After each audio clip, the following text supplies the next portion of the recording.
네, 안녕하십니까. 오토다이리 오종훈입니다. 비가 내리던 날씨가 잠깐 겠습니다. 그 사이에 인트로 찍어봅니다. 오늘 준비한 차 기아자동차의 K3입니다. 기아자동차가 이제 이름을 바꿨죠. 그래서 이 차의 정식 명칭 기아 K3가 되겠네요. 새로운 엠블럼 라디에이트 그릴 상단에 자리를 하고 있는데, 이 엠블럼이 바뀐 것만으로도 차의 이미지가 확 바뀌죠. 좀 더 신선하고 새로운 이미지를 전해주고 있는 것 같습니다. 좀 더 다이나믹한 디자인 요소들을 적용을 했고요. 주행보조 시스템 좀 더 보강을 하고, 편의장비, 안전장비들도 차곡차곡 채워 넣어서 좀 더 안전하고 편한 준중형 세단으로 거듭났습니다. 파워트레인 1.6 가솔린 엔진을 적용을 했고요. 무단 변속기가 그 힘을 조율을 해서 이 차의 최고 출력 123마력의 힘을 냅니다. 123마력, 요즘 워낙 고성능 차들이 많아서 엔진 출력들이 강해져서요, 그렇게 강하지 않은 것처럼 보이지만 상대적으로 차체의 무게가 가벼워서 123마력의 힘을 좀 더 효율적으로 사용할 수 있지 않을까 하는 기대를 가져봅니다. 과연 어떤 느낌을 줄지요, 직접 시승을 통해서 그 느낌 여러분들과 공유를 해볼까 합니다. 오늘도 좋아요, 구독하기 잊지 마시고요. 저와 함께 하시죠.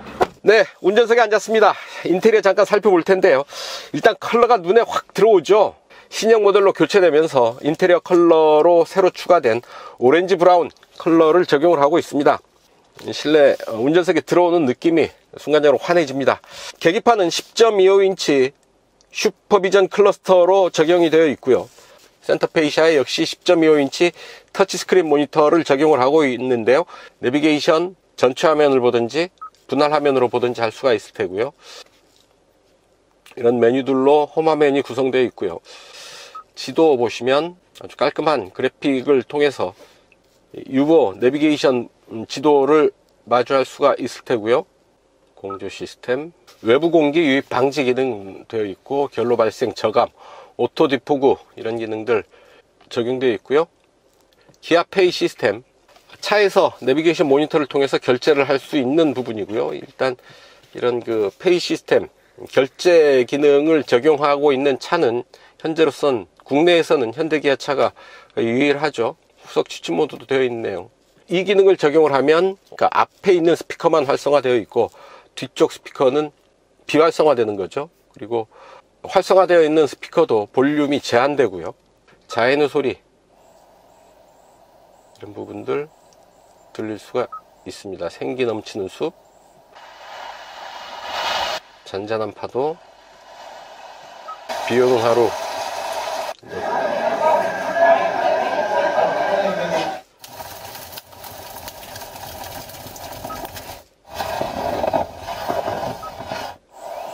자, 이런 자연의 소리 들으면서 운전을 할 수도 있겠다라는 얘기고요. 기아 유보 시스템, 내 차 위치 공유를 할 수가 있습니다. 받는 사람 01056 확인 전송 하면 이제 약 51분 동안 보기 하면 왔죠. K3가 보낸 메시지입니다. 현재 제 위치를 공유합니다. 스마트폰에서 이렇게 현재 위치를 보여주게 됩니다. 저는 지금 여기에 있다라는 얘기죠. 오늘의 날씨, 3시간 후에도 계속 비가 오네요. 오늘 시승은 우중 시승으로 마칠 것 같습니다. 스포츠, 프로야구, 프로축구, 농구, 배구, 스포츠 정보도 볼 수가 있고요. 차량 진단, 현재 내 차가 이상이 있는지 없는지 차가 스스로 진단을 해 주게 됩니다. 자, 다 이렇게 정상이다 라는 것 확인을 해 주고, 이게 설정에 나와 있겠죠. 설정, 차량 운전자 보조 시스템, 스마트 크루즈 들어와 있고요. 주행 편의, 고속도로 주행 보조, 고속도로 주행 속도 자동 조절 기능 선택을 할 수가 있습니다. 그리고 경고 시점도 빠르게 느리게 할 수가 있고요. 경고 음량, 운전자 주의 경고, 전방 차량 출발 알림 기능이 있고요. 부주의 운전 경고, 안전운전 확인 전화도 있습니다. 차량의 움직임이 위험하다고 판단되면 유보센터에서 괜찮으시냐고 이제 전화 연락이 오는 거죠. 전방 안전, 전방안전 충돌 방지 보조 있고, 충돌 경고 끄기 있습니다. 충돌 방지 보조를 선택하는 게 낫겠죠. 경고는 경고까지만 하는데, 충돌 방지 보조는 경고를 한 대 더해서 반응이 없으면 차량을 제어해 주는 거죠. 제동까지 개입을 해서 안전을 좀 더 높은 수준에서 확보할 수 있게 해주는 겁니다. 그 다음에 차로 안전, 차로 이탈 방지 보조가 있죠. 조향에도 개입을 하는 거고요. 후측방 안전, 안전 하차 경고, 후측방 충돌 방지 보조, 충돌 경고 끄기, 주차 안전, 저속 주행 시 자동으로 주차 거리 경고 기능이 켜지고요. 후방 교차 안전 기능도 들어와 있습니다. 후방 교차 안전, 차가 후진할 때 뒷부분에 충돌 위험이 있으면 제동에 개입해서 충돌하지 않도록 도와주는 그런 기능입니다. 그리고 계기판 테마를 선택을 할 수가 있습니다. 드라이브 모드에 지금 연동되게 되어 있는데요. 클래식 A, 클래식 B, 클래식 C, 그리고 다이나믹 모드. 이 형태 괜찮은데요. 밖에 비가 오고 계기판에도 비가 내리고, 공조, 공기질이 좋지 않을 때는 외부 공기가 실내로 유입되는 것을 차단할 수가 있습니다. 자동 환기, 결로 발생 저감, 창문 습기 방지, 오토 디포그죠. 하이빔 보조 기능 들어와 있고요. 자동 잠금, 스마트 트렁크, 그리고 원격 창문 제어, 그리고 편의 장비로 후석 승객 알림, 무선 충전 시스템 들어와 있습니다. 음성 인식, 이 부분이 재미있는 부분인데요. 카카오 아이와 연동하는 음성 인식 시스템 적용하고 있죠. 음성 인식의 폭이 상당히 큽니다. 피치를 택할지 라이언을 택할지 이렇게 캐릭터를 설정해 놓을 수도 있습니다. 네, 말씀하세요. 오늘 날씨, 현재 장항동은 흐려요. 이후 오후 12시에는 비가 오고 3시에는 구름이 많겠어요. 기온은 16도에서 20도예요. 미세먼지 농도는 현재는 좋음이고 오후는 보통이에요. 우산 챙기는 거 잊지 마세요. 선루프 열어주세요. 이 차에서는 지원하지 않는 기능입니다. 실내 온도 19도, 19도로 설정할게요. 풍량 약하게, 최소 바람 세기로 설정할게요. FM 97.3, FM 97.3 방송을 수신할게요. 안에 있는 물리적인 서버에 갖다 놔야 됩니다. 블루투스 오디오, 블루투스 오디오를 재생할게요.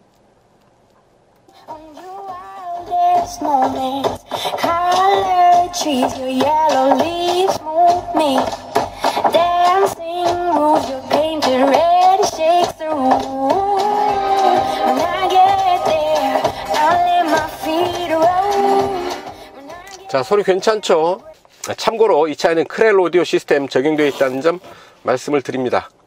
자, 이렇게 많은 기능들이 이 유보 내비게이션 모니터 10.25인치 모니터 안에 들어와 있습니다. 자, 자주 사용하는 기능들은 이 밑으로 따로 꺼내놨죠. 이렇게 잠깐 터치를 하면 바로바로 반응을 합니다. 뭐 꾹꾹 누를 필요도 없고요. 이제 가볍게 터치를 하면 되겠습니다. 안드로이드 오토 또는 애플 카플레이 지원 폼을 USB 케이블로 연결하면 되겠습니다. 자, 이 부분에는 스마트폰 무선 충전 장치가 들어와 있죠. 그 밑으로 12V 전원구 들어와 있고요. USB 포트도 2개 들어와 있습니다. CVT 무단 변속기인데요. 수동 변속을 하게 되면 8단에 대응을 합니다.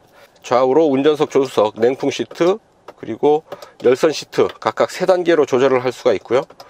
열선 스티어링 휠 버튼 들어와 있죠. 그리고 드라이브 모드, 노멀, 에코, 스포츠, 스마트 이렇게 4개의 주행 모드 들어와 있습니다. 우측으로는 주차 보조 시스템, 카메라 들어와 있고요. 이렇게 각도를 달리해서 보여주고요. 이렇게 카메라 밝기도 조절을 할 수가 있습니다. 그리고 그 아래 전자식 주차 브레이크, 브레이크 오토 홀드 모두 들어와 있습니다. 자, 이 부분 제법 깊은 센터 콘솔 박스 제공하고 있어서 자질구레한 잡동사니들 이 안에 넣어 놓고 움직이면 되겠죠. 자, 머리 위로 주먹 하나 꽉 차는 공간 남아있고, 운전석 2명의 운전자를 기억할 수 있는 메모리 시트 기능 되어 있죠. 아이고야, 누가 이렇게 앉아서 가는 거야? 설정 2가 이렇게 되어 있고, 설정 1은 이렇게 되어 있습니다. 자, 스티어링 휠 보실까요? 자, 완전히 돌렸고, 하나, 둘, 2.3회전, 4회전, 뭐 2.3회전 정도 하네요. 차체가 작으니까 스티어링 휠 락추락 조향비도 그렇게 클 필요가 없죠. 두 바퀴 조금 더 도는 스티어링 휠로 이렇게 크지 않은 차체를 충분히 컨트롤할 수 있지 않을까 싶습니다. 패들 시프트는 없고요. 패들 시프트는 K3 GT 트림에 들어와 있죠. 참고로 시승하는 차량은 K3 1.6 가솔린 시그니처 트림입니다. 최고 트림이죠. 오른쪽에 계기판 정보들을 이렇게 찾아볼 수가 있죠. 주행보조 시스템들 볼 수가 있죠. 운전자 주의 수준 보여주고요. 트립 정보들 이렇게 볼 수가 있습니다. 내비게이션과 연동하고요. 타이어 공기압 보여주고 그렇습니다. 반자율 운전 기능 활성화시킬 수 있는 부분, 그리고 차간거리 조절할 수 있는 부분, 버튼, 스티어링 휠에 버튼으로 들어와 있고요. 선루프 들어와 있습니다. 예. 전등식으로 열 수가 있고, 걸리면 다시 들어가죠. 네, 운전석 이 정도 살펴보시고요. 잠깐 뒷좌석 보고 가시죠. 뒤로 갑니다. 네, 뒷좌석에 앉았습니다. 운전석은 제가 앉았던 그대로 두고 뒷좌석으로 왔고요. 무릎 앞으로 주먹 하나 반, 그래도 여유있게 들어가죠. 준중형 세단에서 이 정도 공간이라고 한다면 충분히 만족할 만한 그런 공간이 아닌가 싶습니다. 그 트림에 보면 열선 시트 버튼 2단계로 조절할 수가 있네요. 버튼이 들어와 있고요. 원 버튼으로 내려가진 않습니다. 버튼을 누르고 있는 동안만 차창은 내려가고, 이 정도 남기고 수납이 되고요. 자, 머리 위로 주먹 하나 꽉 차게 들어가죠. 손바닥 2개는 여유 있게 드나들고요. 머리 윗 공간이 주는 압박감 거의 느낄 수 없다 싶고요. 자, 센터 터널 제 손가락 2마디 정도 높이로 센터 터널 들어와 있어서 이 역시 공간을 크게 제약하지는 않고 있고요. 뒷좌석 가운데 자리도 손바닥 2개 여유 있게 드나들죠. 가운데 자리도 그렇게 불편하진 않다 싶고요. 실내 공간이 중형이나 대형에 비하면 아무래도 그만큼 넓지는 않지만, 이런 제한된 공간을 그나마 효율적으로 배치를 해서 공간이 주는 압박감을 최소화하고 있습니다. 준중형 세단에서 만족할 만한 그런 뒷좌석 공간이 아닌가 싶습니다. 암레스트 내리면 2개 컵홀더 이렇게 마주할 수가 있고요. 그리고 시트는 따로 접을 수는 없죠. 네, 이렇게 운전석과 뒷좌석 공간 살펴봤는데요. 이제 제대로 한번 달려봐야죠. 비가 내리고 있지만 자유로로 가서 시승을 이어가도록 하겠습니다. 좋아요, 구독하기 누르시고요. 저와 함께 하시죠. 네, 자유로에 올라섰고요. 날씨가 안 받쳐주네요. 비가 내리고 있습니다. 비 내리는 날은 여러가지 주행 조건이 평상시와 좀 많이 다르죠. 그래서 가급적 비 오는 날 시승 진행은 피하는데요. 또 시승하는 날 비가 내리면 또 어쩔 수 없습니다. 진행해야지. 어떡하겠습니까? 디자인의 소소한 변화 눈에 띄입니다. 자, LED 전조등을 슬림하게 배치를 했고요. 라디에이터 그릴과 연결을 해서 좀 더 와이드한 그런 느낌을 전해주고 있죠. 주간주행 등의 디자인 역시 좀 더 빠른 속도감을 보여주는 그런 형상으로 디자인을 했네요. 특히 인상적인 부분은 범퍼 하단부인데요. 전투기의 날개를 연상시키는 아주 날이 선 디자인들을 적용을 하고 있죠. 뒤에서 보면 좀 더 견고한 가로라인들을 강조를 하고 있어서요, 안정적이면서도 인상적인 뒷모습 완성시키고 있습니다.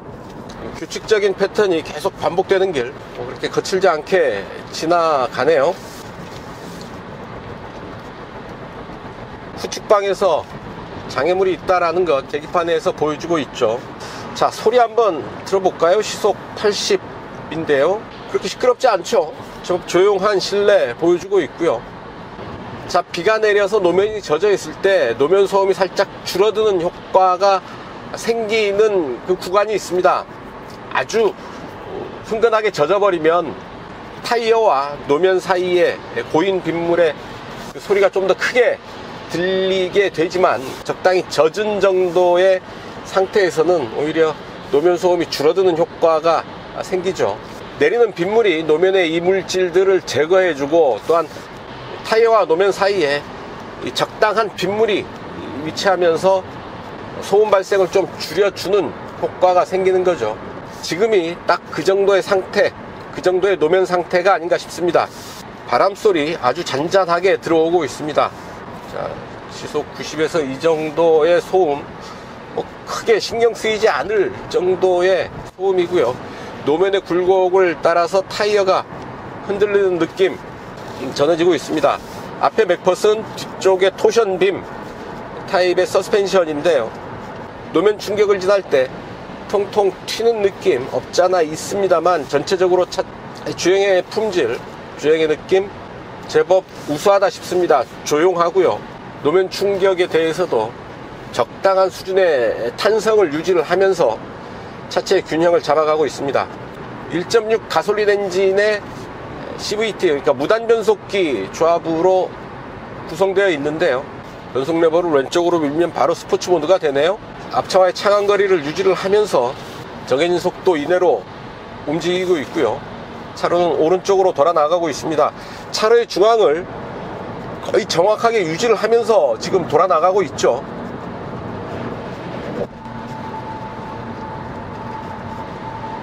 앞에서 다시 왼쪽으로 돌아 나갈 텐데요.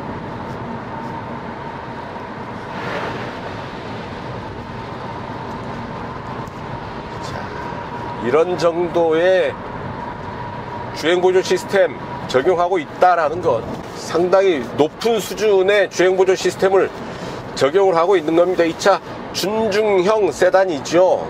준중형 세단에서 이런 정도로 완성도가 높은 주행보조 시스템을 만날 수 있다라는 건 대단한 일입니다. 수입차에서 아마 이 정도의 완성도를 보이는 주행보조 시스템 만나기 쉽지 않죠. 특히나 차로의 중앙을 꾸준하게 유지하면서 운행하는 모습이 상당히 베테랑 드라이버의 느낌을 보여주는 겁니다. 수입차에서 이 정도 차급이라고 한다면 차로 이탈 방지 장치는 없는 경우가 있거나 있다고 해도 좌우측 차선을 밟을 때 조향이 개입하면서 안으로 밀어 넣어주는, 그래서 운전자의 느낌으로는 차선 안에서 왼쪽 오른쪽 차선을 계속 밟으면서 지그재그로 움직이면서 차선을 유지하는 그런 느낌을 받게 되는데요. 현대기아차는 이런 준중형 세단에까지도 자사가 가지고 있는 최고 수준의 그런 주행보조 시스템 적용을 하고 있습니다. 이 부분 또 HDA 시스템하고 연동이 되어 있죠. 고속도로 주행보조 시스템인데요. 고속도로 혹은 자동차 전용 도로에서 그 내비게이션 정보와 연동을 하면서 주행보조를 해주는 거죠. 구분길에서 속도를 낮춰주고, 고속도로 진출입로에서 또 속도를 낮춰주고요. 보통의 주행보조 시스템에 더해서 내비게이션의 지리정보들을 같이 이용을 해서 좀 더 완성도 높게 주행보조 시스템을 이루고 있습니다. 이런 부분들 운전자 입장에서는 상당히 믿음직한 그런 부분이죠. 게다가 지금처럼 오늘처럼 이렇게 날씨가 그렇게 썩 좋지 않은 날, 시야가 분명하지 않을 때, 어두울 때, 안개가 낄 때, 이럴 때 주행보조 시스템의 보조를 받으면서, 지원을 받으면서 운행을 하게 되면 운전하는 입장에서도 훨씬 안심이 되죠. 자, 여러가지 주행보조 장비들 갖추고 있는데요. 고속도로 주행보조, 차로 유지보조, 전방 충돌 방지보조, 후측방 충돌 방지보조, 안전하차경고, 후방 교차 충돌 방지보조, 이런 기능들 들어와 있습니다. 여기에 더해서 오토홀드가 포함되어 있는 전자식 주차 브레이크 적용되어 있고요. 원격 스마트키, 그리고 후석 승객 알림, 기아페이 차량 내 결제 시스템이죠. 내비게이션 무선 업데이트, 그리고 하차 후에 최종 목적지 안내, 이런 편의 장비들도 보강되어 있습니다. 자, 속도를 시속 100에 한번 맞춰보고요. 수동 변속을 위해서 변속 레버를 왼쪽으로 밀면 스포츠 모드가 됩니다. 자, 무단 변속기는 수동 8단에 대응을 합니다.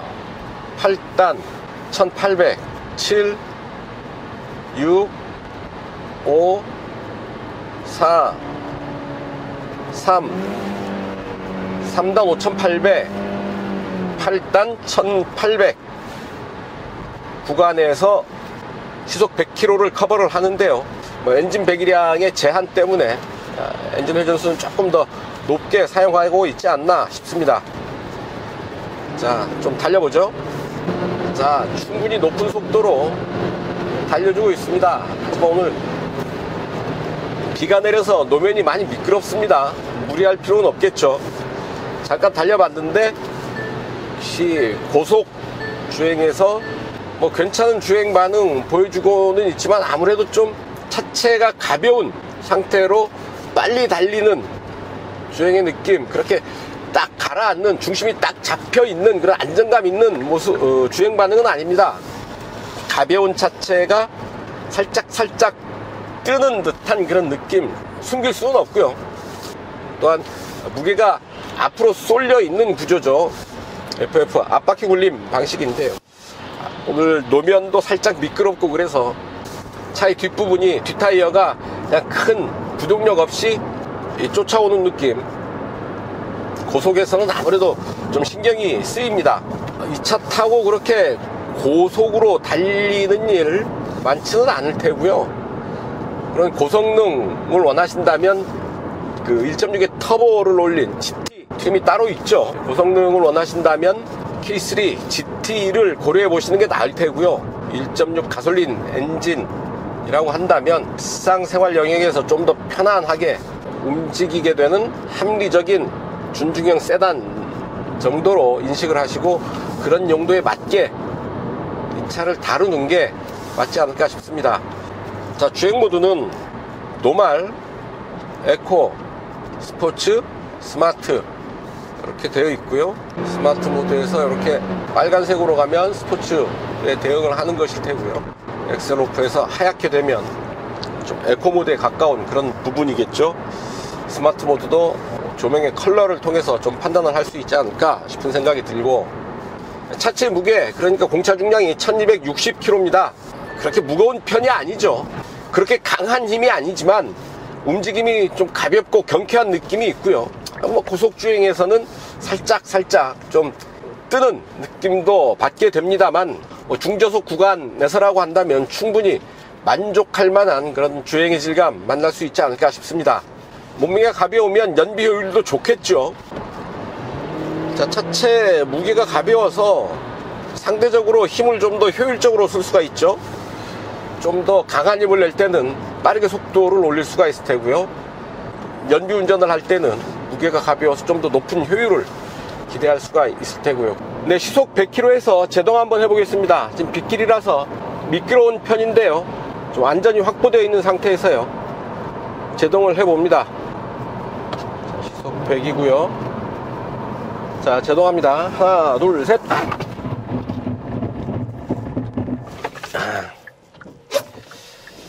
빗길이어서요. 노면이 좀 미끄러울 텐데 미끄러운 길에서도 안정감 있게 제동을 받아내고 있습니다. 강한 제동, 과감하게 시도를 했는데 그렇게 거칠지 않게 제동을 마무리하고 있습니다. 자, 225, 45R17 사이즈의 타이어가 앞뒤로 장착되어 있고요. 맥퍼슨 스트럿과 토션빔 서스펜션으로 구성되어 있죠. 빗길이지만 조금 빠른 속도로 코너를 한번 돌아 나가 보도록 하겠습니다. 속도를 쭉 끌어올리고요. 속도를 높였고 제동감이 좋네요. 자, 빠른 속도긴 하지만 비가 와서 평소보다는 조금 낮은 속도였습니다.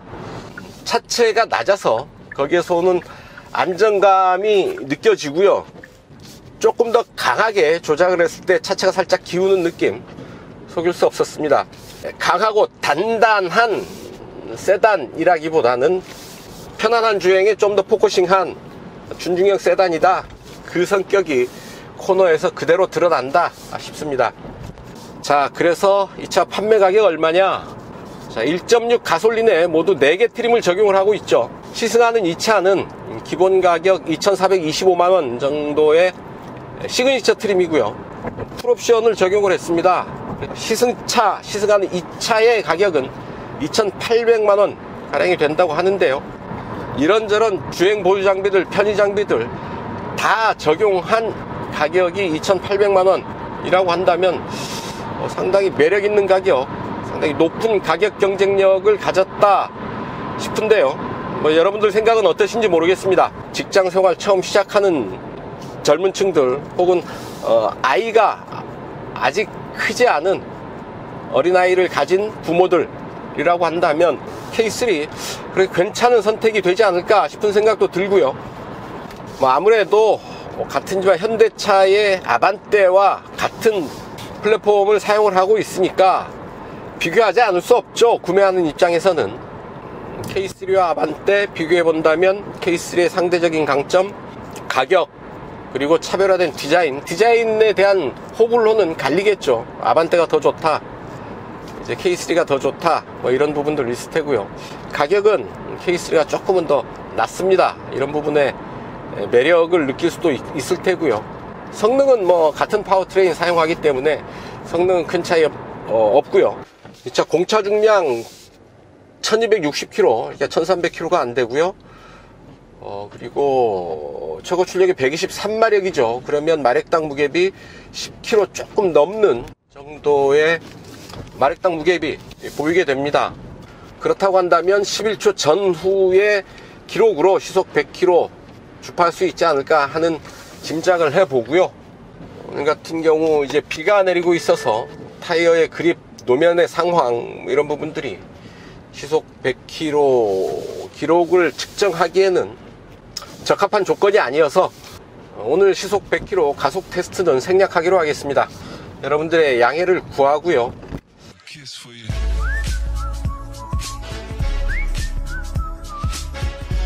연비 살펴보겠습니다. 이 차 공인복합 연비 14.1km/L인데요. 이곳 파주 헤이리 마을을 출발해서 55km 달려서 서울 지하철 2호선 교대역까지 가면서 실주행 연비 체크해 보도록 하겠습니다. 자, 주행 모드는 에코로 가고요. 트림 미터를 리셋하고요. 이제 출발합니다. 자, 신호 대기로 정지를 했는데 엔진은 꺼지지가 않네요. 엔진 오토 스탑이 작동하지 않습니다. 엔진 오토 스탑 시스템이 없는 거죠. 비온 뒤라 좀 눅눅하네요.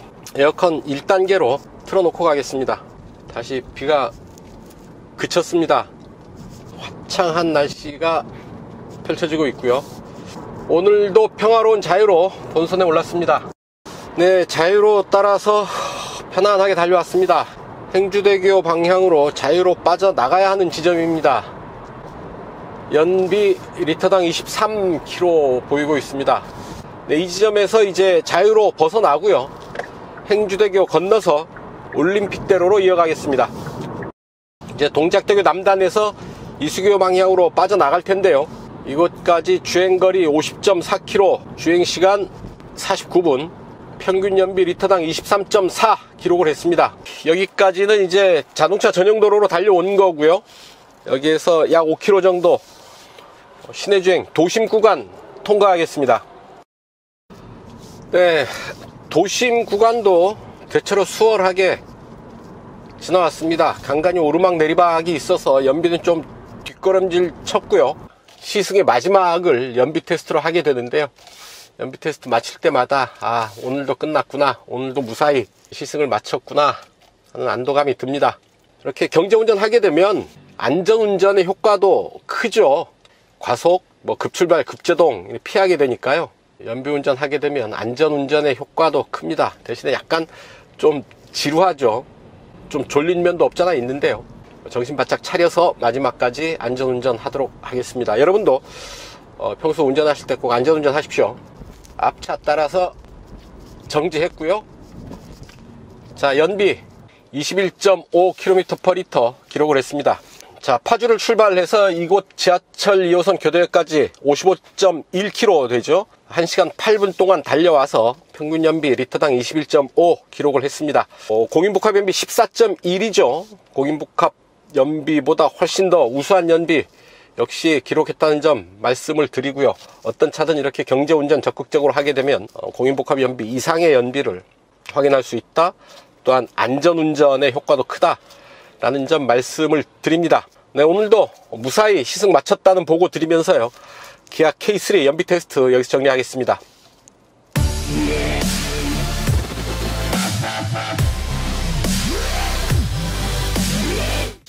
네, 단도직입입니다. 기아 K3 타면서 느꼈던 사소한 불편함 몇 가지 말씀을 드릴 텐데요. 엔진 스타트 스톱 시스템이 없습니다. 에코 모드에서도 차가 멈출 때 엔진 정지가 이루어지지 않는다라는 얘기인데요. 에코 모드죠. 차가 정지를 해도 엔진은 공회전 상태를 유지를 하고 있습니다. 엔진 스타트 스톱 시스템이 없다라는 얘기인데요. 준준형 세단인 만큼 그렇게 그런 장치까지 필요하겠느냐라는 생각이 있을 수 있을 테고요.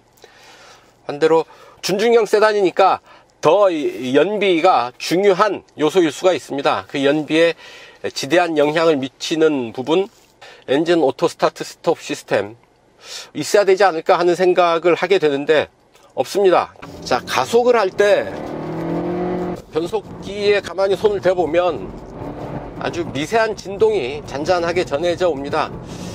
뭐 그렇게 중요한 부분은 아니겠습니다만 이런 미세한 떨림조차 잘 잡아낼 수 있다면 더 좋지 않았을까 하는 생각을 해봅니다. 대시보드 앞에 대형 모니터가 돌출되어 있다라는 것, 안전에는 이렇게 썩 좋아 보이지 않습니다. 노출되어 있는, 그리고 이렇게 각진 모니터, 탑승객의 안전을 생각해 보면 그렇게 좋아 보이지는 않고요. 가급적 이런 모니터는 노출되지 않고 매립하는 게 맞습니다. 제 생각은 그렇습니다. 네, 지금까지 기아 K3 시승을 했습니다. 상당히 무난합니다. 차분하고 편하게 가볍게 잘 달리는 그런 주행의 질감 맛볼 수 있었는데요. 123마력의 힘, 그렇게 강한 힘은 아니죠. 하지만 차체 무게도 그렇게 무거운 편은 아니어서 힘과 무게의 비례가 참 좋지 않나 하는 생각을 하게 됩니다. 인테리어, 특히 오렌지 브라운 컬러가 상당히 실내를 환하게 만들어주고 있어서 저 개인적으로는 마음에 드는데 여러분들 생각은 좀 어떠신지 모르겠습니다. 가격 경쟁력 상당히 높다 싶은데요. 이 차 시작 가격이 1,700만 원대에서 시작을 하죠. 최고 트림에 풀옵션을 하게 되면 2,800만 원이 되는데요. 가격에 비해서 상당히 풍부하게 세팅되어 있는 여러 가지 주행 및 안전 장비들, 주행 보조 장비들, 편의 장비들 살펴보면 이 차의 이 차급에서 누리기 힘든 정도의 그런 편의 장비들 갖추고 있지 않나 하는 생각을 하게 됩니다. 특히나 수입차들과 견주어 볼 때 K3의 경쟁력이 좀 더 돋보이지 않을까 하는 생각을 하게 되는데요. 문제는 아반떼죠. 현대차의 같은 플랫폼을 사용을 하는 아반떼와의 경쟁에서 과연 K3가 어느 정도의 성적을 거둘 수 있을지 이제 시장을 지켜볼 차례가 아닌가 합니다.